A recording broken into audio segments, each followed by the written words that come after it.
Well, welcome to the All Over the Place podcast. I am Dara Starr Tucker. Greg Bryant, hanging out with Dara. We're going to figure out a good opening and a good closing. We promise at some point we're going to sound like professionals. Or not. This. We don't have to be professionals now. As you all know, this is the sort of revamped version of the podcast. We're returning to a bit of what the podcast originally started out as. I don't even know that it really had a very deep concept, but Greg was here for me. That's all I know. I'm always here for you. We started out, and Greg always. was my sparring partner. Until I got to go on the road to play a gig. Yeah. Or something. But we find that people tend to lock into these episodes quite a bit, where we get to kind of, I don't know, just hash it out a little bit about stuff. So at this point, we're talking what, Greg? We're talking 2025 in review. We are. Yeah. But we want to let everybody know where they can find us first. If they're just stumbling on this somehow, or a friend has recommended this show, where can you be found on Instagram? On Instagram, I'm Dara Tucker B. That's the only platform. Well, that one and Threads now are the only platforms where I am anything other than Dara Starr Tucker. So Instagram is Dara Tucker B. Everywhere else, you can find me at Dara Starr Tucker. And that's TikTok, that's Facebook, that's YouTube, Substack, Patreon is Dara Starr Tucker. And if you can, folks, we appreciate your support. If you want to support Dara in any tangible way, you see her breakdowns, you see her political commentary, you hear her music, and you enjoy that. Some of you have written her because she tells me everything. They want to know how they can support me. And it's really kind of you all to want to do that. Joining Patreon is a good way to do that. And now we have just now set up bonus episodes of this show. Mm-hmm. And I'm sure every so often Dara will be putting in some new musical highlights and things that we work out and work on. But Patreon is a good place to support the Dara that you love. Patreon, and look her up as Dara Starr Tucker on Patreon. Thanks for that support. I'm on Substack now. Yes. thevinylword.substack.com. It's a place where you can see me wig out and nerd out about all my musical things, personal reflections as well. Dara as well on Substack as Dara Starr Tucker. But those are two places that you can lend a little bit of extra support if you've wanted to do that, particularly for this lady, because she's mad special. Bless you, Greg. What's your Instagram, Greg? If you want to follow my Instagram, if you haven't followed me yet and you're curious about it, is GB_Watchman. GB_Watchman. And hear Dara every weekday morning on KJLHradio.com, or if you're in the Los Angeles area, 102.3 KJLH Radio as host of The Front Page from 4:30 to 6 a.m. Pacific time. Yeah, I have to provide one correction. The website I'm sorry. is KJLH. No, you're right. KJLHradio.com. I'm so sorry. I think that the Instagram is Radio Free KJLH, so I get those confused. Yeah. I'm acting silly, KJLHradio.com. KJLHradio.com, anywhere in the world. And 102.3 in Los Angeles. Yeah, you can listen on the app anytime. I have a lot of family members outside of the Los Angeles area that do listen to the show, and they listen to it on the app. So, download the KJLH app if you'd like to hear the radio show. It's called The Front Page. And, every day. I'm up every day. My alarm goes off at 2:30 a.m. every day. So. And so does mine. She is my alarm. And then I go back to sleep. Although I think you've been sleeping through me. My alarm is very quiet because I'm a very soft sleeper. And you don't always wake up anymore. Okay. I'm getting better. I'm getting better about it. But I still love your show. I listen to it sometimes on the app. But if they want to hear some jazz music, the jazz, Sirius XM, Channel 67, Real Jazz. Just about every night except for Friday night, I'm on there. So, Greg, that's all of our places. We're all over your radios, we are all and all over over the socials. place. We're all over the the place. And to think you didn't like the name of this podcast. Not at first, but it makes sense. It makes a lot of sense. Yeah, especially considering we got to find a quicker way to do this because I don't know that we can spend the first 5 minutes of every show. Oh, it's okay. You're right. Doing this, man, your sense of time. Broadcaster. She's a broadcaster. That's how she knows. It's a lot. Let's get to it, though. It's a lot. Let's get to it. Well, Greg Bryant, what is you're gonna have to guide this part of I will. things because I I'm just will. like, you know what? You told me come prepared to talk about something in the news. Yep. But before we do that, though, because I got you. Oh. You know, I got you. What kind of a weekend did you have? Do you even remember your weekend? My weekend? Yeah. Goodness gracious. Well, what have the last few days been like? I don't know. A celebration and a commemoration well, yes. My whole of her favorite everything person in the world. Yes, has been. And it's not me. Consumed. Is this the problem? Is this the problem? I signed up for this. I signed up for the no. Her what is it? Bifurcated? Bifurcation? Yeah. I'm on one side, the other side. I had to remind him last night. I'm like, you need to remember how our relationship started now. Yeah. Dick Van Dyke had a whole lot to do. He did. With why you are where you are. He did. Now. He had something to do with it. And why you are with who you are. He had something to do with it. So I told that story last week in the breakout, what we're calling now our breakout episodes. These breakout episodes, the idea is we'll have this main podcast, which is available to everyone. And then we have these two breakout episodes, one that I will do and then one that Greg will do every week. And so the breakout episodes, which are just something that's just making us happy, whatever we're nerding out about, something that's maybe not the best suited to general audiences or whatever. But just those hardcore supporters, fans, whatever, that just kind of want to go deeper with us. You can find those breakout episodes behind any paywall. We're trying to get to the point where they're available on, anywhere where you pay to follow us. If you have a subscription on Facebook or people subscribe to me on Instagram. But definitely it's on the Patreon now. My breakout episode talking about my whole experience with Dick Van Dyke and why he is such an obsession with me. That is on Patreon right now. And it's behind the paywall here on the podcast. You'd have to go. I think they'd have to go to Buzzsprout to get that. Oh, okay. Well, that's over the river and through the woods. But if you're that's patron, why you join the Patreon. Yeah, if you're a patron, patreon.com/Dara Starr Tucker, you can hear that full all the breakdown bonuses and understand why I say that our relationship would not be what it is without Dick Van Dyke. Right on. I mean, I don't know. It's hard to say that it would be. Well, I understand why you say that, but kind of circling back around, this weekend you had a very special movie screening. We went to Malibu. Dick Van Dyke lives in Malibu, so pretty much everything they do kind of revolves around Malibu or something in Malibu. But yeah, we went to the film screening, and I think it was called Dick Van Dyke at 100? I can't remember what the name of the movie is, but yeah, there's a film someone has been working on, this filmmaker who was there, that he has been working on for years, apparently. Supposedly for decades, but he has interviews with a bunch of folks who are no longer here. So we got to go see that film premiere. It was cool. The film was, I don't know. How would you evaluate the film, Greg? Well, not being the super fan, I did appreciate the fact that the majority of the film had a lot to do with the show, the Dick Van Dyke Show. He's best known for Mary Poppins, best known for Chitty Chitty Bang Bang, and also Bye Bye Birdie. I say the Dick Van Dyke Show for most of his fans probably takes up position 2.5 or 3, but we bonded over the show. That's my favorite thing that he's ever done was his 1960s sitcom. That's his favorite thing that he's ever done. Which makes it all more pressing that they get to the crux of the show. And they did. Yeah. That's what I liked about it, quite frankly. It took up the right amount of time. Yeah. Yeah, I learned at his last event, because I've been going to these events at his home, actually.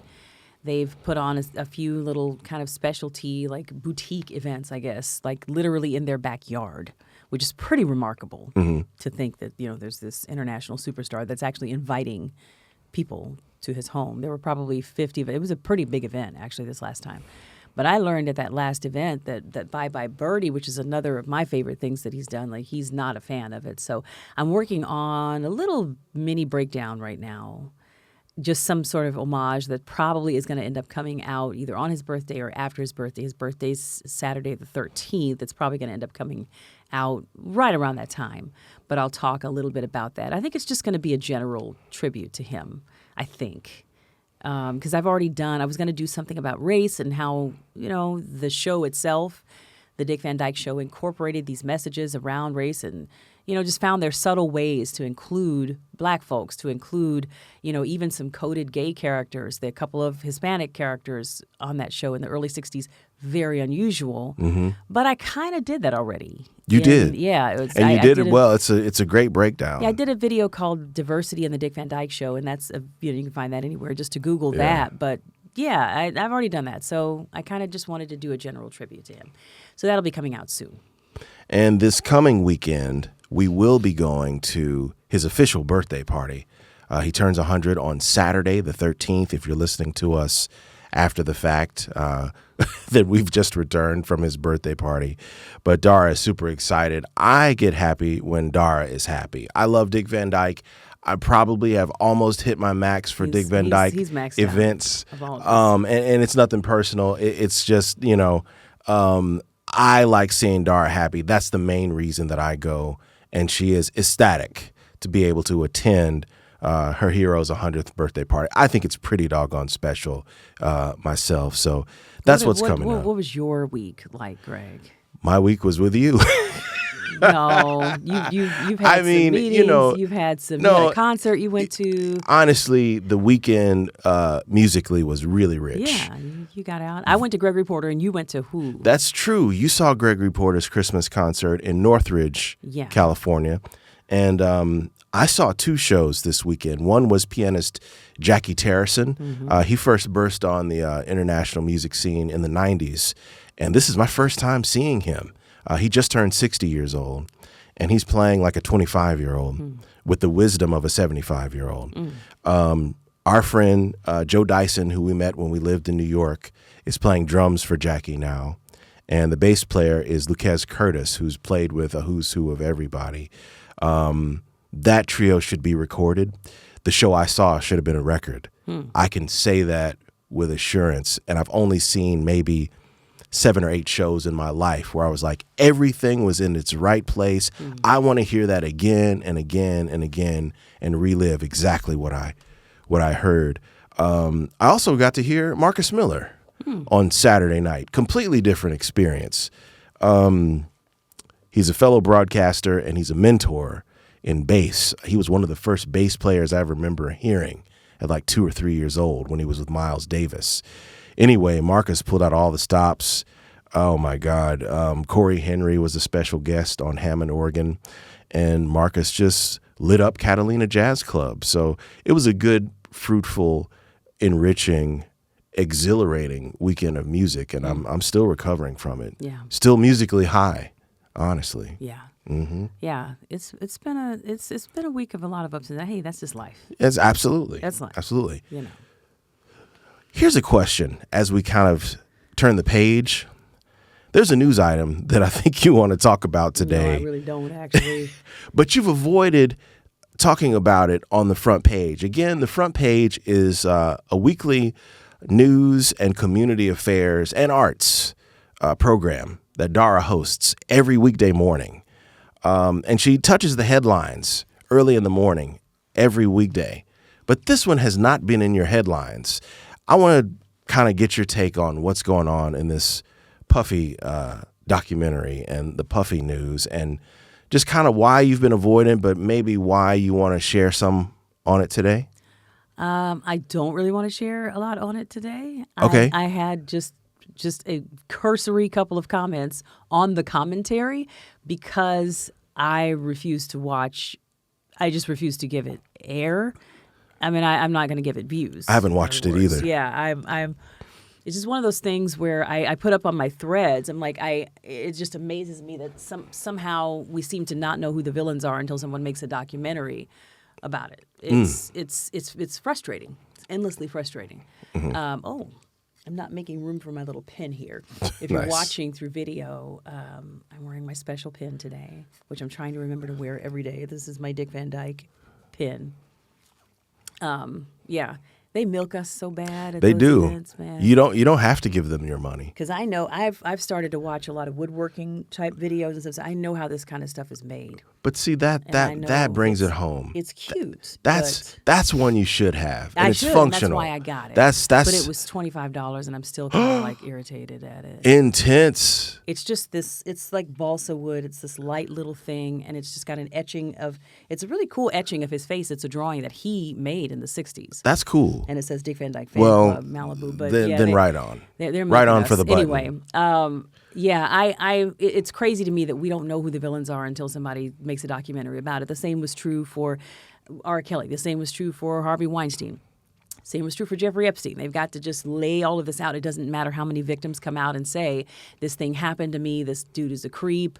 Somebody's got to make the quintessential documentary about it. I'm wondering when the quintessential documentary on Trump is going to come out. Yeah. Maybe there will be some true believers if they can do a convincing documentary that just lays this out very clearly for people. But it's very frustrating that we just can't seem to synthesize this information to the point that we can make evaluations about these people being mostly dudes right now, being villains, just absolute, utter, demonic villains in the world. Like, what's wrong with us? What's wrong with people? Now we're seeing all of this commentary about, oh, this dude could never rap. He was never, he just wanted to be famous. We all and knew that. He was pimping everybody else's careers. It's like, dude, I saw that in 1996. Why are we just now having this conversation? Well, I'm going to manufacture a T-shirt, and it's probably going to be on sale in your Patreon and on my Substack. Don't wait for the documentary to know who the villains are. Yeah. That's a bar. Yeah. That's a bar right there. And you said it exactly. We all knew something was askew. We all knew something was foul.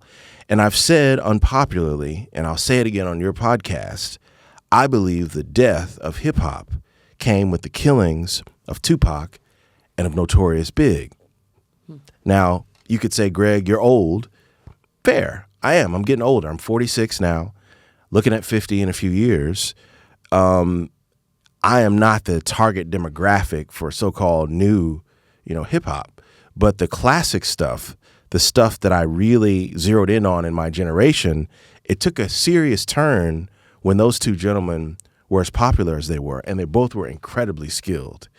But the circus, I was starting to say the circumstance, the circus around their beefs and their deaths, it took a toll on the music, and the music changed considerably. Because of their feud and after their demise, it was a totally different landscape. And I feel like it was the end of a certain era of skills, of records actually getting onto the chart that had some kind of like art, musical value. Even though they were talking about gritty stuff, there was still some artfulness in how they were. And Puff, unfortunately, I believe, was at the center of a lot of this kerfuffle and evil.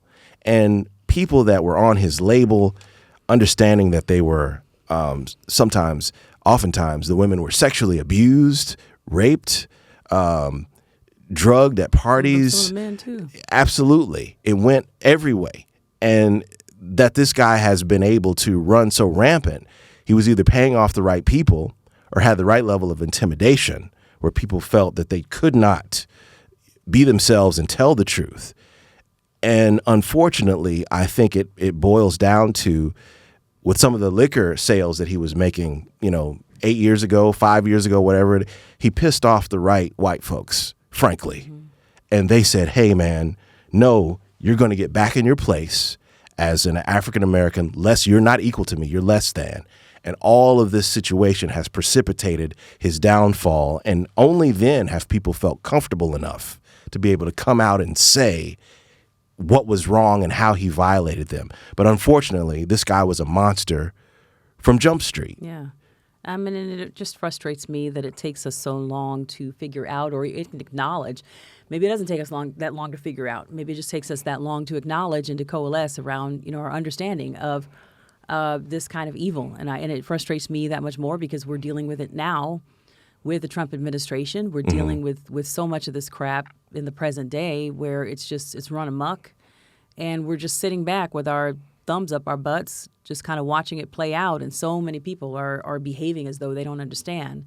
that there is a malevolent force in this country that is attempting to tear it down from its roots. Yeah. Literally, just tear it down from its roots. Yeah. That's not hyperbole. That's not an exaggeration. That's reality. Yeah. And the fact that we're going to have, again, documentaries, history books that are written about it, movies that are done about it. And in retrospect, everybody's going to know. I've seen a popular quote going around right now on like threads and stuff, and that says, in 20 years, everyone will have been against this. Mm-hmm. Oh my God! Everybody's gonna. Everyone will have been on the right side. You don't think that your grandparents are the type that would have said anything negative about Martin Luther King Jr. But right before his death, he was one of the most unpopular people in this country. That's right. That's right. We often get it wrong in the moment, and it just frustrates me endlessly. What I'm not frustrated about is watching all of these sketches, these hilarious comedy sketches that are coming from this Diddy documentary. That part is giving me all of my life. There's a popular one that a lot of people are doing where they're just dressing up in all white with Every Breath You Take, Diddy's version of it with Faith Evans singing. Yeah. And he's just dancing around like he was at the 97 MTV Awards. 7 or 8, Jumping around with his arms flailing all over the place. And on each one of these videos, there'll be a caption of just like something horrible that Diddy did. Yeah. And then he went and danced at the MTV Awards, after he killed Biggie and made him pay for his own funeral. The absurdity. This guy is your best friend, your best asset, and you're going to make him recoup his funeral against his earnings. Yeah. Yeah, and then he went and danced at the MTV Awards in all white, jumped around with the mother of Biggie's son. Good riddance.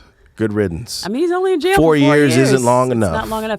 Yeah, like I said, I refuse to watch it, but I've seen a lot of commentary about this documentary, which we're spending more time on than even what I wanted to. But, to see the way that they are portraying, again, in a lot of sketches, black folks are just having fun with this, frankly. We don't take anything seriously, and it is hilarious to me, and it is the way that we cope with awful things, but just the way that they're portraying these jurors, that it's sad to me. But that what it you all said... is just, it was taken so lightly. But stop right there for a second. Or you don't have to stop. But I just want to focus in on coping. That's the word, coping. The 90s was a toxic time. Sure was. I could feel that when I was going through it, but I did not have the articulation to give it any kind of nomenclature, to give it any kind of narrative. I just knew to stay away from certain things and to stay away from certain people, even when it seemed like the way to go. Something in me was like, man, you don't need to be doing that. Do you think the 90s were uniquely evil? Yeah. Because there was a certain kind of evil that was pervasive. But if you think about every era before that, would it not have been a bit of the same, or do you feel like something different was happening in the 90s? I feel like probably because I was coming of age, it seems different for me. Yeah. Talking to someone who came of age in the 80s, it was different for them. Right. Same thing with... I mean, because you had like this explosion of like the drug, the drug explosion that happened in the 70s and 80s. Sure. That was its own thing. It was absolutely. Unabated, and then AIDS and... Right. But in the 90s, it felt like we had the example of that. We knew better about some of this stuff. But some of us wanted to see if the fire was hot, wanted to see if the stove was hot. And we didn't have enough fortitude to be able to express or explain, hey, something wrong is happening, because that's when this whole snitching, not snitching culture really took fire and caught on. It was always in the background. It was always something, you don't tell about that. You don't talk about this and this. But it became almost epidemic to a place where a lot of people who are getting wisdom now and getting therapy now and dealing with themselves now, they did not have the fortitude or the communal support. And as you said earlier, coping mechanism, we almost have to tell jokes about it, because if not, it's a source of pain. It's a source of embarrassment. And the 90s was to survive it, man. We survived a lot of trauma in that era, I think, looking back. And hindsight is always 2020. But it was we were very much in the throes of the hip hop era. It's something that I I don't know, fortunately or unfortunately, I was very much on the outskirts of. I was not, I wasn't as aware as you were about what the cultural zeitgeist was even about. I was busy listening to the Four Freshmen and the McGuire Sisters and gospel music, and I was going to a very conservative Christian college, and I was not plugged in with any of that, kind of Charlemagne the God calls it, he was, rape culture was just super prevalent, people going to Freaknik or whatever, guys coming up behind women and pulling up, pulling off their bikinis bras and stuff. and oh, this is so funny. And just a lot of people our age, they just grew up in that culture where women were very much being horribly abused and mistreated. Gay people were being horribly abused and mistreated. And it was just, even though the term political correctness was very much, at the forefront at that time, it was like there's this new thing we got to think about. So the mainstream culture was really not as concerned with adherence to any of these structures as they are now, versus now we've got social media now where it's like people are having real conversations, especially younger people are having real conversations around these societal issues. Whereas at that time, I don't know that there were a lot of really deep conversations that were happening, especially among young people, around the changing, social mores. Very few. The main thing was, number one, how to stay alive. That was a real focus back then, because not only was the AIDS epidemic raging, but as you mentioned earlier, illegal drugs and the fallout from drug dealing and its oppression in our communities. We were trying to figure out how to stay alive. Yeah. So a lot of the teen forums that I remember back then was basically how to make it to 21, how to make it to 25. Now that we've kind of gotten, knock on wood, a grasp of that, we can start talking about how to heal from some of this stuff that we saw every day. I had one foot in the past and one foot in the present. In my high school, there were, seniors and juniors, illegally running off to Atlanta for a Freaknik. I was in an inner city situation where, I saw people shooting at each other after school.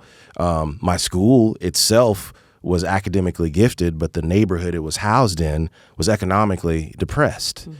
And it was a lot to endure. It was a lot to see. But thank goodness, I made enough choices that got me to be here with you. And I'm thankful. And when I see stuff like the Diddy thing, it's just like, man, there's a lot of people that didn't make it out of the 90s. And for people in his position, and there were a lot of low-level folks, locally acting like he acted. They just didn't have the money to ball out like he did. I'm happy that our community can finally talk about that, even if we had to get an assist from, a bigoted or a racist takedown. We still can try to heal and learn from the perils of that. Yeah, I look at the statistics around crime, around teen pregnancy, around a lot of things, going all the way back to the 90s. And it is kind of shocking how much things have changed with younger people in particular. Incarceration rates, all of it has actually improved quite a bit. And I don't think most people actually understand that at a very deep level, how different things are. You're exactly right. Now than what they were then. And we talk about the crime bill and how detrimental that was to the black community, but it was a response to something. I always step in just a little bit when I hear people just sort of generally disparage a politician who voted for that. Yeah. But it was a response to something in the culture, as you said, we were coming, just right in the throes of coming off of the crack epidemic and the just violence in the inner cities. It was rough. It was a really, really rough time. Absolutely. And people were trying to figure out what the appropriate response should be. And for a lot of reasons, things have shifted, things have changed. But it was a different time. Yeah. It was very much. Another T-shirt idea. We survived the 90s. Sorry. Look, I was a suburban kid. I'm not going to pretend that I was a Good for you. Good for you. And you were different too kind friendly. of different. You were too friendly. That's where we went to lived. school and but you that went wasn't to a where we church. spent the majority of our time. Your school and your church were not. We were in the community. We were in the community. We sure were. We sure were. Yeah. Thank goodness it created a unique experience. It was a unique experience. But we want to get to the meat of our conversation. the best of 2025 for Dara Starr Tucker. Well, for you too. Okay, but we kind of had to stop last time because we were running low on juice. To be quite frankly, that camera battery said, "Wrap it up." Camera battery said, "Shut up." Yeah. So, but where were we? I think we were talking about there's been 3 memorable encounters that you've had this year with folks that you've looked up to, that you've gleaned knowledge and artistry from. You've had a chance to actually be in their presence. Earlier, you talked about Dick Van Dyke, and I was there when you actually got to, albeit briefly, meet him. Yeah. Do you remember what you told him? Yeah, I literally just said, I had been in communication with his wife, Arlene, who is not that much older than me. This man is about to turn 100. I was asking somebody, I think your sister, I was asking her, I was like, can you imagine being married to someone who's 100? She was like, no, I cannot. He's 100 years old. Sure. But yeah, I had been a little bit in communication with her before we moved here. When I found out I was going to move here, I was like, I would love to be able to talk to him. Mm-hmm. She sounded like she might be open to it, but I think his vigor, I don't know, vigor, whatever, his health is not even what it was a year ago. Okay. So for someone of his age, you just have to be super careful. She's done well. She's done very well. Arlene has done really well at managing him. He says he would not be here without her. So that's a blessing. I trust her judgment, and she's made him available to really just a handful in the last year, just a handful of interviews. I know he did an interview with Ted Danson earlier this year. He's done something with the Today Show, and then he did People Magazine. Right. So really, it's just been her select. I think they were even open to doing a television special with him that they just chose not to do because she said she's trying not to even move him out of the house very much. She goes to the gym 3 times a week, but that's pretty much it. Wow. Yeah. It's cool. It still does that. Yeah. Yeah. So I was hoping to actually be able to get to sit down with him to talk to him, but that did not happen. But yeah, one of these events, they were holding these events at Aviator Nation, which is out there in Malibu off of the Pacific Coast Highway. And then it started to become difficult for her to get him to those events.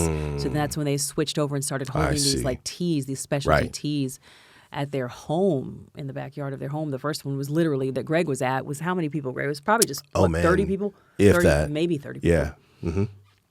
And so, yeah, I was supposed to have a meet and greet with him before she had to switch it over and start these smaller events. It was supposed to be a meet and greet where I actually got to take a picture with him. Oh, so man. So that one he didn't show up at. You remember? Yeah. You took me to that one. Yeah, that one was at Malibu High School. I remember that this summer. And I've been to probably 4 or 5 of these. Probably. That sounds right. Yeah. Yeah. And the one at Malibu High School, she creates these very really cool circus-like environments. There's stilt walkers. There's all kinds of people who are out there doing, card tricks, and there are vendors she has at each of these events. It's a really cool merging of her world and his world. Mm-hmm. I mean, you're 55 years old, and you're kind of into, I don't know what she's into, like this quirky kind of, I don't know how I would describe her world. It's a very interesting aesthetic that she brings, but she's finding a way to merge it with like this world of Mary Poppins and Chitty Chitty Bang Bang and, just all the things that people know him for, which is, it's a really cool it's creative. Thing. It's creative. It is cool. It is cool. Yeah. And so, that one he was sick and he didn't get to come to. So, then they switched over, started having these events at his house. And for the first one that Greg was at, we sort of snuck it in under the wire because I don't even think she wanted those that meet and greet portion to happen. Right. But they had invited a few people to come up, so we came up and went to the table, and I don't remember what I said. It was just like, thank you. I just said, thank you. You saved my life. Wow. You saved my life. Thank you so much for the joy that you brought to us all. And he just gave me this big smile. I thought his eyes were blue. Oh my God. I look at him in black and white all the time. You did. You're black and white to me. And now I'm standing right in front of you. You're in full color. You did. And you have blue eyes. It never occurred to me that his eyes were blue. And he just smiled so big. It made my life. I just broke down in tears afterwards and hugged Greg. You did. It was a very special moment, a top 5 moment for this year. Yeah. How did he save your life? Well, I guess I didn't talk about that in the breakout episode. I was thinking about that today. Oh my God, I'm unexpectedly emotional. It's okay. I'm not going to be one of those people. I promise myself I wasn't going to cry. It's all right. I will not be one of those people crying on camera. You're not going to have that footage of me, Greg. You think you can break me, but you can't I wasn't break trying. me, I wasn't trying. sir. Okay. All right. Okay. You see how she does me, y'all. You get a bird's eye view into this. Woosah. Okay. We'll see what had happened was. I was a really sheltered kid. I have 6 brothers and sisters. Sheltered kid. Father was a minister. He just went through this period of time for years where we were teenagers when we started to really get older and kind of get, to that age where we would have been getting out into the world. 11, 12, 13 years old. We're not kids anymore. Right. He started to freak out a little bit. He never wanted us in public school. So when it came to that point, he always had us in these Christian schools that were a part of these churches that he worked at. Well, if he wasn't working at a church, we bounced all over the U.S., and it was a lot of instability. Sure. So we were back in Tulsa, and he was not officially with a church or one that had a school. So we were homeschooling. And this would happen a lot, where we'd be kind of in school, then out of school, then in school, then out of school. One of those periods where we were out of school for several years. Like I said, a lot of instability. Maybe we're in this house, in that house, staying in a hotel, just crazy. Yeah. Loving family, loving parents, but just a lot of instability. So already that's the backdrop. Then he's this minister who's super protective, not wanting us to go to public schools, not wanting us to be exposed to the things that he was. And so literally just would not let us out of the house at certain times. He was starting to get burned and hurt by the church. Didn't even want us to go to church half the time. So that was our one outlet where it was like we could get out and at least see people and feel like we were part of the world. Then he's starting to shut that down as an avenue of us just getting out of the freaking house. So then we're in the house with our mother, just going stir crazy, not in school. Right. Okay, so then all we have is like each other. Radio, yes, television, each other. We were in one house that had a pool table when I discovered Dick Van Dyke. And I remember my father coming in. He was playing pool with me. Pool was a sin, by the way, in his world, and it was a real stretch for him to come in and play pool. They had left a pool table in this house, and he saw Mary Tyler Moore on the Dick Van Dyke Show in the background, and he looked over and said, "Is that Mary Tyler Moore?" And I looked at it. I was a fan of the Petticoat Junction, which came on before, because they had all this singing. They would sing all the time on Petticoat Junction, which I loved. And Dick Van Dyke was black and white. And I was just like, oh, what is that? Just leave it on. Like, whatever. So we're just playing pool. And Daddy looked over and said, "Is that Mary Tyler Moore?" I said, "Yeah, it is," because they announced the names at the beginning. Dick Van Dyke and Mary Tyler Moore. So I was like, yeah, they've said that. I said, "Yeah, that's her." "Oh, Mary Tyler Moore. I haven't seen her in a long time." So then it piqued my interest. And I, as I said in the breakout episode last time, I remember my mother had also pointed him out a couple of years before. She said, "I just love his comedy. He acts like he has no bones." And it was looking at the scene of him sliding out of a chair. Yeah. And she was just cracking up. I'm like, this man makes my mother laugh. Like, who is this? And I noticed that he knew who Mary Tyler Moore was. So I started to give the show a chance. And it really pulled me out of that just cloistered, suffocating environment. I was thinking earlier today how even, though at that time, just becoming one of these old people, in those days, we didn't have Facebook. We didn't have social media. We didn't have the internet. Yeah, yeah. So the idea of being pulled out of your world, if your world really was as small as our world had become for those years of like I said, 10, 11, 12, 13, 14, those crucial like preteen years where you're just trying to figure out what life is about. Like, what do I feel about things? How do I think? What am I interested in? What kind of music do I like? What is my philosophy? And someone's making your world smaller and smaller and smaller. It's like, well, what do you want me to be clinging to right now? Yeah. What do you want? Jesus? Yeah. That's it? Right. So I would go and get these magazines and I would put pictures of every entertainer, all of these classic film stars on the walls. And I would just project myself into those worlds, and I would find every old movie that I could watch through the TV guide or whatever, or the one that came with the newspaper, the generic TV guide. But I would look for Robert Redford films. I would look for James Dean films, and I would watch the Dick Van Dyke Show every day. And that was my escape. That was, and of course, listening to the radio. I talk about putting that little radio, little Casio, Panorama, what is Panasonic. it? Panasonic. Thank you. Panorama. Panasonic radio under my little pillow.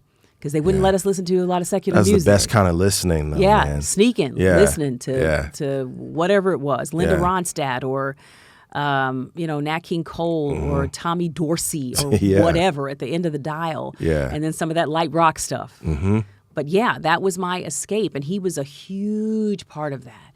He reminded me of my dad. I don't know if I really have said that to you. Have I ever said that? Oh, maybe once.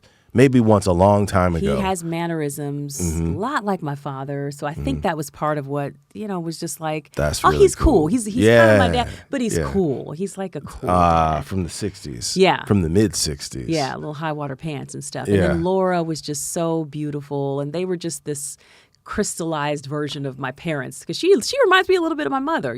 She's got that ladylike Interesting. thing about her. Interesting. Oh, Rob. Uh-huh. And then they sang and they danced and it was what I needed.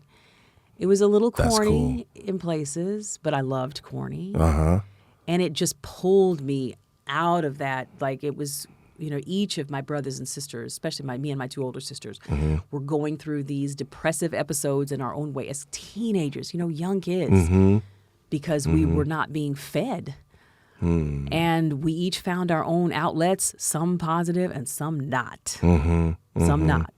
But that was mine, and that saved me. I was packing my bags, and I was ready to run away. I literally was like going to leave home, and I don't know what kind of craziness.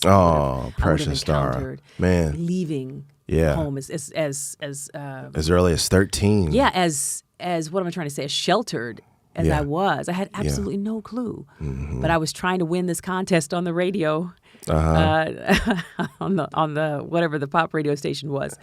That was giving away $100. I was like, when I win that contest, you going? Then I'm leaving. Shut up. You're laughing at my hopes and dreams, Greg. You going? It's on now. It was about to happen. It really was. Enough to get me somewhere. I'm telling you. I was like, I'm gonna find a way to get to California. We lived in Tulsa, Oklahoma at the time. Wow. I was like, I will find a way to get to California. And don't think I wouldn't have been scrappy enough to figure it out. I was going to go down to the bus station, the train station, the whatever station, and figure out a way. How to get on and how to SoCal. vulnerable would I have been? At Yeah. that time, Yeah. would have been horrible. Yeah. And my sister knew. Ray knew. She knew all about my plans. She was like, "Oh, you still going? You still gonna leave? You about to leave? You got your bag packed?" I had a suitcase, Greg. My God. So My God. yeah, he saved me from that. That's why. So when I say he saved my life, I literally mean, I don't know what I was about to jump out into. Yeah. And being able to have a whole world to explore like that just something to You lock got a into. new Something. engagement. Yeah. Something Yeah. to hold on to. That's precious. Yeah. That's precious. That's precious. So when I obsessively talk about him, But there's tell a that reason. little girl she met her hero and she got to California. There was no my producer on the morning show that I do now. He says, "Oh, you were trying to make your way out to California. You finally got out to California. You finally made your way to Dick Van Dyke." I was like, there was no way was no on plan. God's green earth There was no plan. that I thought that I would ever be able to meet that man. Are you kidding me? Yeah. Nowhere in my consciousness was I thinking, "Oh yeah, I'm gonna." But I was expecting just crazy news any day. That's For true. 20 years, I've been like, okay, well, you never know. That's true. But somehow, I put my faith out there. I was like, "You're gonna meet your heroes." I said, "You're gonna meet Dick Van Dyke. He'll know you." You told me that I I was gonna did. meet Dick Van I Dyke. did. You remember what I told you about Stevie Wonder? I said he's You gonna know. definitely told me that he's gonna Stevie know would you. know. You told me he's gonna know you. and you told me And I said India.Arie that I was gonna meet India.Arie. is gonna. Yes, you did.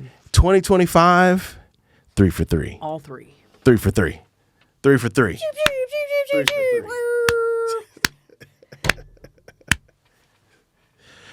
You trying to say you called it? I called it. I did call it. And I am going to pat myself on the back of the neck. And that's a good transition. You did meet India.Arie this year. Got to sit down and have dinner. You sure did. Dinner. And I was there. with I saw India. it. I was present. I was present. You were present for all of it. No, I was present for. You weren't there when I physically met Stevie. No. But you were there when I physically met. We'll the come other two. back to him, but India. This is a totally different situation. Yeah, India. Now, India reached out to me a few years ago when I first started making content online, and she's just like, "Hey, I love what you do. Just let me know if you need." I was like, Are you seriously just rolling up in my DMs like you are not the India.Arie? And you literally, oh my God. Did I see that she followed you? No, you showed me. You said, "Come here! Oh my God!" I was freaking You out. were I screaming. slid out of my chair. I was like, "What? Come here! Come Oh here!" my God, India.Arie! And I come in there, Saw baby. my What's stuff. She going on? followed me. Dara is literally on the ground, No, hysterically I did the laughing. Dick Van Dyke. I slid Yeah. out of my chair like Dick Van Dyke. She is on the ground with a Kool-Aid smile, wide as... Probably laughing hysterically. Yes. And I was like, I'm just glad you're safe. Because I didn't know what was going on here. We were in Newark, New Jersey. Yeah, we were in Jersey. And it was like, we had a 1-bedroom, so I didn't have to go far. But I was still like, it was just like... I'm trying to get. She's in trouble. Not she's the in what is trouble. that? The $6 million man or the Bionic Man? She's in trouble. I was like, first of all, you're okay. Yeah. Second of all, she showed me the phone. I was like, yeah, I probably had the same reaction when Layla Hathaway followed me as well. Yeah, that was pretty amazing. awesome. Pretty But awesome. Yeah, this year, and India and I have stayed in touch over the years. It's kind of sporadic communication, but then at times we'll just kind of get to going back and forth. She'll send voice notes about something that's randomly on her mind, and we've communicated in that way. But I wrote her with the encouragement of both you and Danny. I think you told me to reach out to her, but then Danny was like, reach out to her. Tell her that you want to come to this show. That she started doing, she just did a show. It's been probably 5 years since she's really done anything. And she lives in Seattle now, so she was doing a show up there and said it was going to be this special kind of different thing, very like boutique, again, kind of like the Dick Van Dyke thing. Not really a big thing, but just, for her super fans, I guess. Yeah. And she's doing this really meditative stuff now. It's not, I'm not the average girl from your... It's not that stuff. But it's just her chants, and she calls some of them like Negro spirituals and... Man, they are. Hymns, hymns and things like that. Yeah. So I figured for her birthday, which was back in October, I was like, man, I'd like to go see her. So we're going to make the trip up to Seattle. And so I just inboxed her and told her, that I was going to come. She just freaked out. Oh my God, you're going to come up here? Oh my God, I'm trying to make sure. I was like, yeah, are there any tickets? Because at that point, there weren't any tickets left. Yeah. I was like, I really want to come. Is there any way that we can come? So we'll pay you. Whatever. She made some more tickets available, so we got them and went up there. And then she got to hang with us. She came to me after the show. Was like, oh no, when we went to go and do the little picture, because they take a picture. Which we never got those photos, by the way. That's all right. They took a picture. I got my own photo. Yeah, later. you do. Yeah, you did. But she said, stick around, I kind of want to talk to you. So we stuck around until after all the meet and greet was done. And she was like, I want you to come and have dinner with us. So we got to go to her birthday dinner. That was amazing. It really was unexpected. I got to say about that concert, I've seen a lot of good music this year. That concert is tops. It's easily in my top 5. Easily. I had seen her before.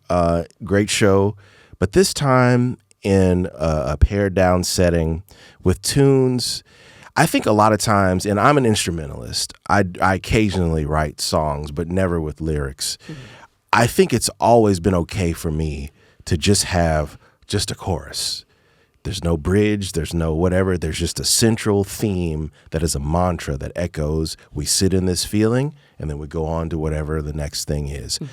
I think the way that she's writing now is reflective of that. And she made some comment on the stage of, I didn't know if this song was done. I didn't know if it was finished because it does not have the fleshed out elements of a song.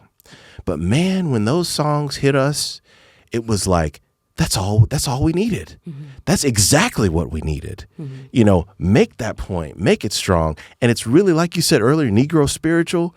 I'm hearing and feeling this connection to the blues, John Lee Hooker, Robert Johnson, the Fifth Jubilee Singers, all that's good about early black music. But in this, of course, her exquisite contemporary voice, but it's connected to us in a way that's without all the trappings.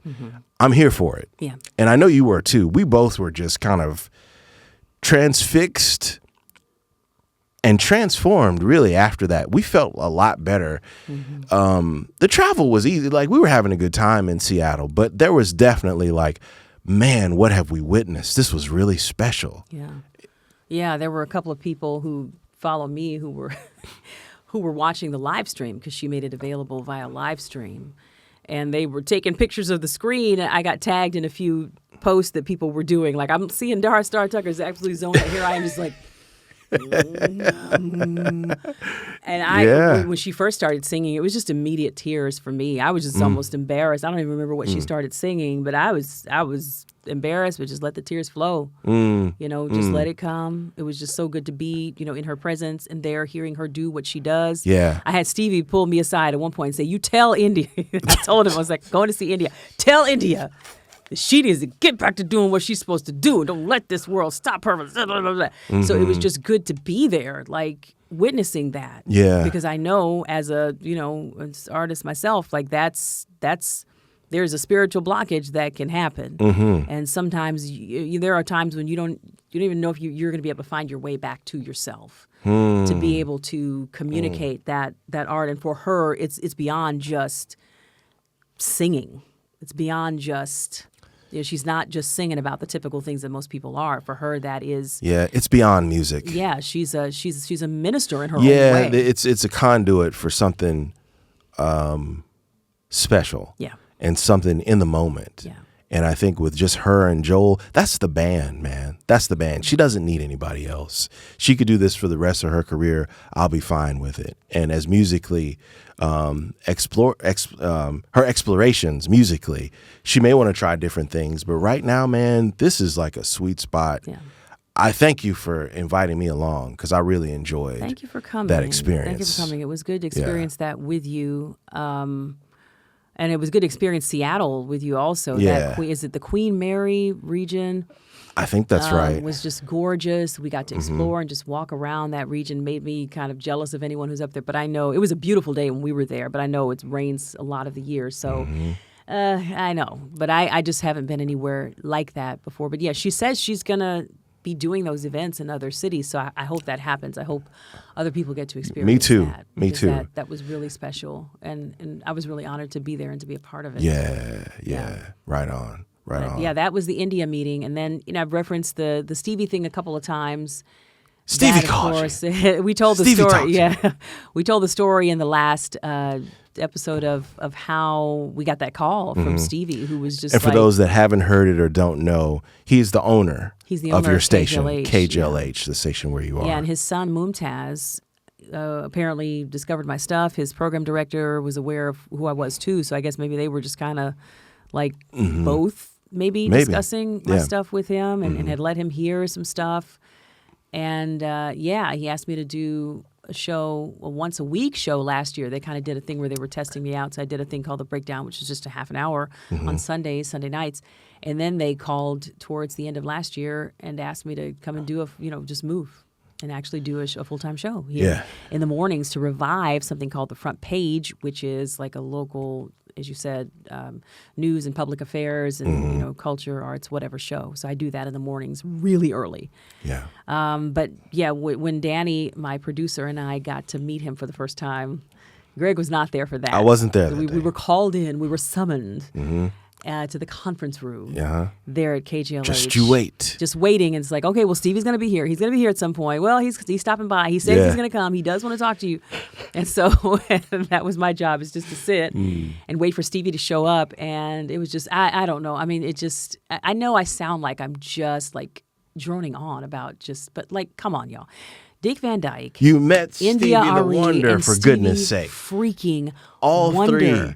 But just Stevie Wonder. I've done so much gushing this year. You have. But not to mention having interviewed Fred Hammond, as my sister reminded me, interviewing Fred Hammond, interviewing Gregory Porter, interviewing John P. Key, Mark Kibble, Claude McKnight. Exactly. Kirk Whalum. Bill Bellamy. Yeah. I've gotten to interview some really cool people this year. Just got to talk to Judge Hatchett a few days ago. That was really cool. Yeah. I enjoyed talking to Judge Hatchett. Yeah. But anyway, the Stevie coming in, oh my God, it was just like, I don't know.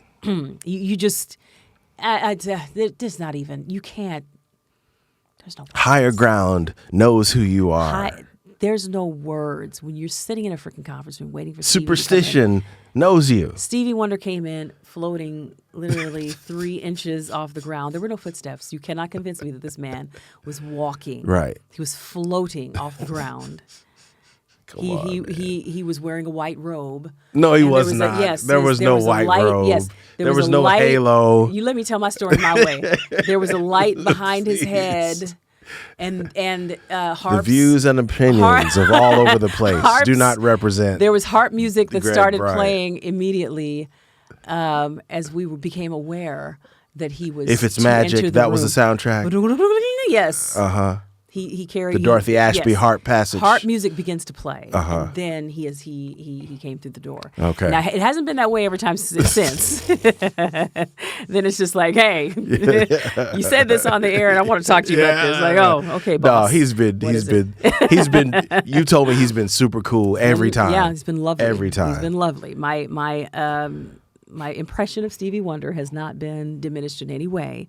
After having worked for the man for a year, I don't see him often. But yeah, that initial meeting, just to be able to sit down, closer than what I'm sitting to you right now, with one of my ultimate, just all-time, just life heroes. I feel like I'm just bad. You know, this year has had some real ups and downs emotionally and logistically. But I feel like I am just swimming in just a bed of just beauty. I don't. That's a really clumsy way of saying what I mean to say, but I've been surrounded by beauty this year, and just That's awesome, babe. That's I don't awesome. even know what the word I'm trying to use is. There is a word Yeah. of just the privilege is not the word. No. Grace, Okay. grace, And a good old heap of. abundance. There you go. Abundance. A good old heap of abundance. Yeah, I have been. It's like just being in a swimming pool, and like I said, with life going on at the same time. Sure. It has not been. It hadn't been easy. No, it has not been Hadn't a been fantasy. easy. It has not been a fantasy, Hadn't but been at the easy. same time, just surrounded by grace, Mm-hmm. surrounded by abundance everywhere we look. And Greg and I quote this, and you can steal this if you want to. You want to steal this? You gonna Where's give my it? camera? You gonna Where's give my it to him? camera? Oh, you gonna give it to him? Camera 3. Oh my goodness, she's gonna give it to him. I will give it to you because it was given to me. Fair. Pass it on. Fair. I heard someone that Oprah was interviewing several years ago. This is all the way back in what, Greg? 2018, 2019 or something? Yeah, that's we started claiming this, quoting this, speaking this, confessing this. Our confession, as often as we can think to. Yep. Abundance. You can say it with me, Greg. Abundance. Abundance flows into our lives in surprising, miraculous ways every day. Every time we turn around, then there's feeling- money coming in. We say whatever it is, money Whatever coming you in. need. There's healing coming in. There's ideas coming in. There are tours coming in. There are gigs coming in. There's brand deals coming in. New relationships Yeah. coming in. New friends coming Friendships in. coming. Whatever it Yeah. is that's on our minds, and we Whatever just you need. say it together. Yeah. Every time, and Greg has been really good about keeping us mindful of saying this since probably 2019. Our lives are completely different than they were They in are. 2019. They are. And I'm not going to say it's some abracadabra thing. It's No. not. It's not that it happens in that way, but it does focus you, I think, on what it is that you want your life to be about. And it's okay to expect good things. Life is gonna life, but it's okay to expect something good. That's what it taught me. Yeah. Hey man, expect that things will go well. Expect that things will be slightly easier than you're anticipating. Yeah. You And I know? think really for me at least, having grown up in a very deeply religious, sometimes oppressively religious world, a lot of the times the junk that comes with, and I don't mean to badmouth religion in and of itself or faith in and of itself. I have a complicated relationship with it, but I don't just have a negative view of faith or religion at all. But having grown up in a world, where the reality is a lot of people want to prophesy negative things over you. Everybody was That's like too this. bad. Everybody was spiritual. It was just all about hearing the voice of God, and I can tell you what's going to happen, and God is saying this, and He's saying that, and this is what's going to happen for you, and this is what God wants you to do, and this is, you're disappointing God in this way. Just had a pastor come up under one of my posts recently and tell me that God and my parents and everybody in the universe was disappointed with me because of something I posted. Oh, sit down. But that stuff is so typical in the world I grew up in. So expecting the good. I went to Oral Roberts University, and one of his taglines, one of his famous, what do you call it when somebody's known for saying something? His famous quote, whatever, was something good is going to happen to you. He's one of the few people in that environment that would consistently say that, something. He would end every broadcast, something good God is going to happen to you. You know, and it was like, oh, really? Yeah. Because there's a whole lot of negativity in those circles. And so, you know, to really internalize that and to really believe it, I don't even know if I've gotten there yet. Yeah. But I know that I've opened up. You're on the myself to way. possibility. You're open to it. Yeah. And you're open to it. And I'm open to it. And I've started not arrogantly expecting, but calmly and humbly expecting, hey, man, something good is going to happen for us when we need it. When we need it. And we can do something good for somebody else.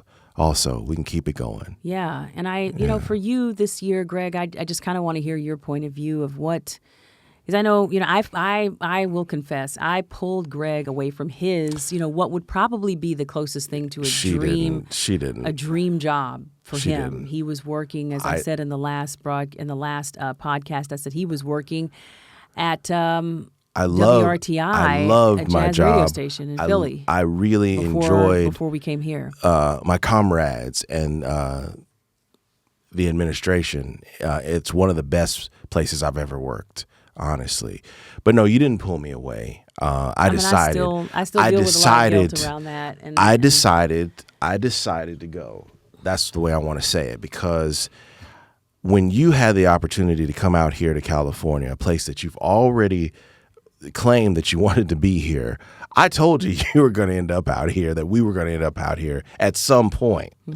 You moved for me 2 times, as a matter of fact. From Nashville to the New York area, we were in Jersey, and then we moved again to Philadelphia, where we were for almost 3 years. I didn't leave a job for you. I did move for you, but I did not That's leave a true. job. That's true. Because, we were both full-time musicians in Nashville, moving up to New York. But, I mean, California has been almost the vacation that I didn't know that I needed, and I say that with an asterisk because I haven't been on a vacation, but I've been able to live life in a more leisurely pace probably than ever before. There have been a lot of things that I've had to keep up with. I'm still on Sirius XM like every day except for Fridays. I've had some really fun tours that I've gotten to do with my band Concurrence and with your project. But it's been a situation where, you know, after the trauma of the Los Angeles fires in January when we first got here, it took me a good 4 months, to be honest, to really feel like going out regularly. I would dip out, you know, every so often, but I just didn't feel... It just took all the resolve out of me. I was just like, it's going to be okay, but I'm just too rattled to really root down, you know? And then also being in New York for 2 years, Philadelphia for almost 3, it's just like, hey, man, is this the stop? Is this the permanent stop, at least for the next foreseeable, you know, years, several years? You know, just having all this kind of swirling in my mind and not really feeling that strong sense of community. Both of us have struggled with that, adopting and establishing more of a communal kind of situation. I still have not found that. I think seeing your example of setting your own table or making your own table the way you did in the pandemic with social media and just took off for you. I don't know if that's my pathway, but I'm intrigued by that. And I want to begin some more, you know, personal initiatives with actually maybe, you know, recording, you know, a couple of friends and releasing it myself and helping them to have a platform. Being able to continue to broadcast and share about, you know, vinyl and music that I love, you know, on this Substack. I took a long break because I went on the road and just didn't really feel like doing it. But I've kind of got the itch to really be at it for real, finally. And then maybe in the future seeing, you know, moving around on the scene, what opportunities that may open up either nationally or locally with the skill set I have as a broadcaster, specifically maybe as a jazz broadcaster, as a musician, as a bass player. I'm open That's really the posture that I saw you adopt when you finally got to Newark, and you were like, I don't know why I'm here, but I'm open, and I need to play around to really see what it is that's going to make the impact. That's where I've been for the last 5 months or so, and that's where I am kind of headed into 2026, and I don't need like as long to talk about it because the highlights haven't been as plentiful. But I do say that, I'm so happy that I've gotten a chance to watch you inhabit what I've always felt that was yours, and I don't feel like it's over. I feel like this is truly like a beginning. And to be here for a ringside seat for that is pretty doggone cool. It's pretty miraculous, actually, and it's inspiring. And I'll find what it is that I'm supposed to do. I'm not worried about it. It's been a bit of conflict, and you've been really sweet about letting me just kind of vent and go through my own process. Sometimes I'm a little more cranky than normal, but like never out of bounds. But just it's been a process. But you've been really sweet in allowing me to just air it out, and to focus on things that I was probably neglecting for a couple of years. You can notice I'm a bit more manly, heavier, I probably need to lose some weight. I need to focus on, getting an eating regimen that I can stick to that's a bit, less just all call, and regulate myself. I'm getting to that age where it's really appropriate and important right now. So being able to step back from like 2 jobs and a third kind of, or 2.5 jobs, and go down to 1.5 jobs has been the reset that I didn't know that I needed. And, maybe this will happen for a couple more months. I feel like 2026 may be different than 2025, but I appreciate you for kind of being just solid to let me kind of figure out, who I'm supposed to be. I know who I am, but in this context and in this location, what I'm supposed to offer. I know who I am, but what I'm supposed to offer. Yeah. Yeah, it's been interesting watching you this year. I think you're downplaying a little bit of what you have done, because you've hosted a couple of jazz festivals.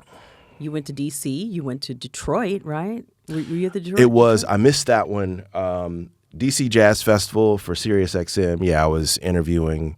Oh, man, we had, 12, 15 artists, something crazy like that. Probably 12, closer to 12. That was a monumental event because the occupation is still in D.C. with the federal, reserve troops and everything. But they were all on the wharf, and to have that music just blaring and people celebrating in the midst of that, nasty government in infraction and infliction, man, we just partied it all away. It was one of the best festivals I've ever been to. The other one was the Pittsburgh Jazz Festival, which was cool too. Never been to it. Run by African Americans, black folks. A city that really comes together for its host, Janice Burley Wilson, and the artists that she programs. It was special to see that in action as well, and again, interview artists for the radio. That was really cool. Getting the grant this year, the Jazz Roads grant from South Arts to tour our band. Myself and Paul Horton have a band called Concurrence. We got to debut at the Blue Note. It was midnight, but even still, to have folks traveling from Nashville, Oakland, Ohio to come see us in New York City was just like a top 3 moment for me. And I'm not trying to rank things. I'm just saying I won't forget it anytime soon.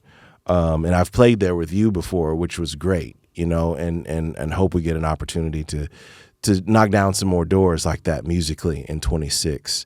But it was nice to be able to actually go on the road and not lose money. You know what I'm saying? Because we're still an independent band. We've got the goods, but we're still building audience. We're still cultivating audience. So a lot of people don't want to give us opportunity, but we're looking out for those who will and who do. And there are a lot of folks that we're winning over online gradually and in person, and to be able to have the flexibility to do that. I'm grateful. Yeah. Grace, you said earlier, a bit of abundance even. I'm really thankful for that situation. And there for a few other things. I saw a lot of great music this year. That's always just like life and just energy and juice. Just so many concerts from Jackie Terrison. We mentioned India.Arie earlier. Just so many concerts. Terry on Gully. I've got a long list that's in my phone right now. Marcus Gilmore, the great drummer. I've seen just an embarrassment of good music this year that has inspired me. We forgot to mention, we released our own project this year. We did. 2025 saw the release of Time Wouldn't Wait.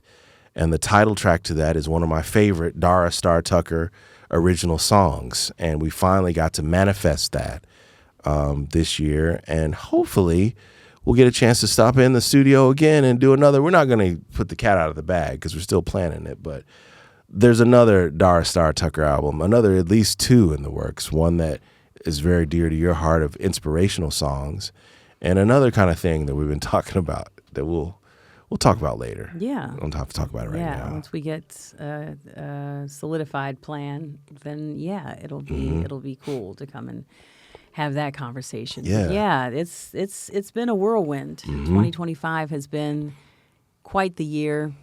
I don't know what to expect for 2026, and I've learned not to try to predict. I've as you said, it's hard to expect the good, expect the great, expect that good things will happen, especially that's a new position for me to be in, especially when good things have already happened. Then that thing can start to bug you, that nag you in the back of your head, like, well, you've had your good now. Now you got to get ready for the other. I mean, I had an uncle who died this year. I'm thinking, it's always a mix of the two. Yeah. It always is. Yeah, absolutely. Absolutely. And so, like, why are we just kind of always waiting for the other shoe to drop? It's like we get through the bad times, we get through the rough times. Yeah. And there are always, even when, back when my parents died several years ago, there were cool things that were happening then. I wrote the song Radio. You sure did. A month after my father died. One of the happiest songs I've ever written. Yeah.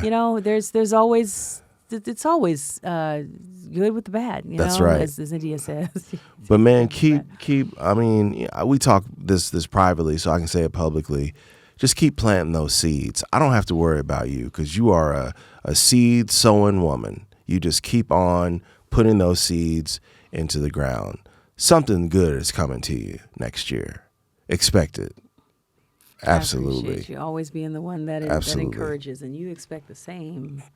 The same, and you all listening expect the same as well. Right on. Just understand that if there are challenges that you do have to face, and there will always be, because this is life, but you have what you need to get through it all. I think that's something that we really, it worries us sometimes. Like, nobody wants to be blindsided, but you've gotten through the challenges that you've dealt with in the past, and you will surmount the challenges that lie ahead, and you will experience so many good moments in the meantime. So, expect the good. Right on.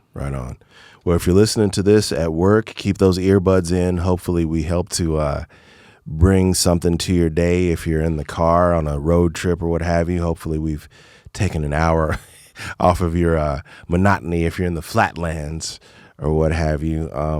It's really awesome to be able to podcast because you never know where someone is listening and when they're listening from. But thanks for pulling me in again. And I know we'll have some more again for them soon. Tell them again where to find you, just generally. Dara Starr Tucker everywhere. Dara Tucker B on Instagram and Threads. Dara Starr Tucker. And you're GB_Watchman? That's it.